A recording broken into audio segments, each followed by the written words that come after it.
当去爱的一方比较好，当被爱的那一方可累了，被爱意味着被人各种关心，我可不喜欢这样。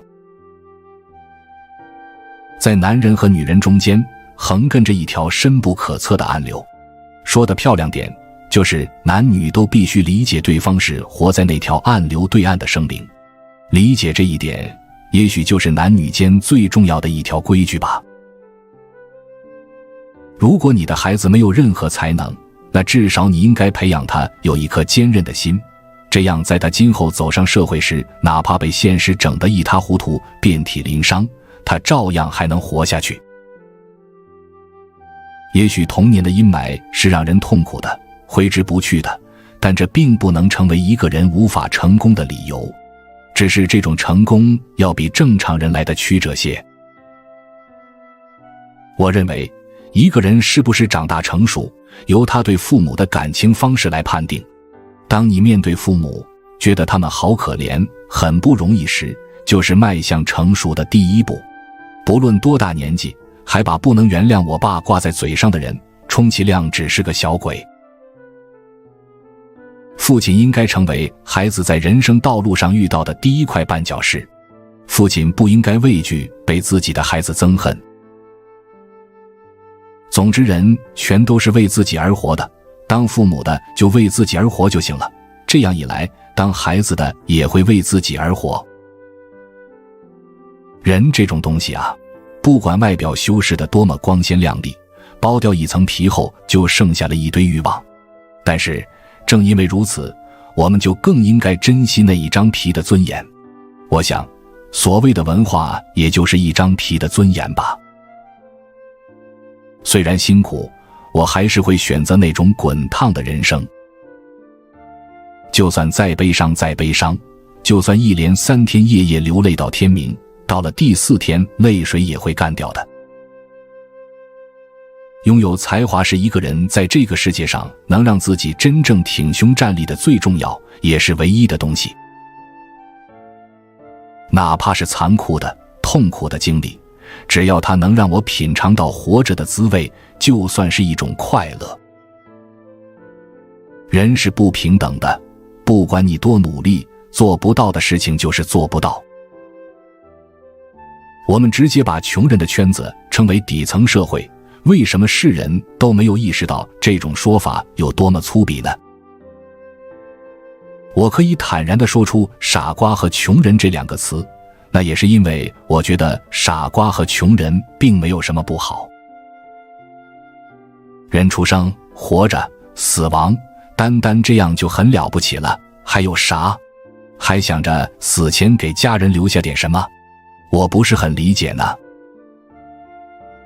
自己不努力，不付诸行动，揪着对方的弱点不放，连自己也落得下作，这就叫做嫉妒。本来为了和对手相匹敌并超越对方而努力日复一日，这个问题也会迎刃而解。人总是做不到这一点，因为嫉妒比较轻松。人类的智慧和想象力，因为撞上了墙壁遇到了障碍，所以会全面地发挥出来。智慧和想象力在突破了阻碍他们的那道墙时，会感受到自由的喜悦。正因为说什么大家都是好朋友，才使得欺负人的手段变得越来越阴险。灾难并不是死了2万人这样一件事，而是死了1个人这件事发生了2万次。小孩不懂规矩，是因为没有可以作为榜样的成年人。打败对手最妙的方法就是毫无意义的一个劲夸奖他，毁掉一个艺人不需要枪炮子弹，只需要愚蠢的观众。大同小异的傻瓜越多，赚钱的机会也就越大。与其夸夸其谈自己的光荣历史，还不如洗耳恭听别人的高谈阔论。所谓规矩，从根本上考虑，其实就是为他人着想。没有什么游戏比被大人们禁止的游戏玩起来更有劲的了。在这个世界上，不是一切都能如愿的。在这个世界上，有令你感到害怕的对手，这种事情必须在小孩子的时候就植入他们的脑髓。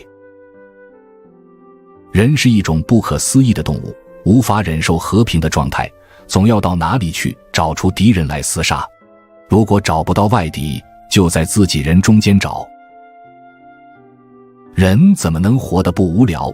这个问题的关键还是在于自己，不要为了别人的眼光而活。在别人看来，你过了精彩的一生，但如果你自己觉得无聊的话，那就是没意思。总而言之，友谊就是单方面的为他人付出，而不是从他人那里得到什么。所谓友谊，其实就是对他人的关怀。想从友谊中得到些什么，这想法本身就错了。如果用钱能搞定，那么不管什么事我都想用钱搞定。虽然说出来不好听，但我就是这么想的。说起来不可思议，但人生的悲欢离合说到底就是这么回事。这个世界上发生的任何事情，原本都是不带任何感情色彩的，而把喜悦或悲哀的色彩添加上去的是人的行为。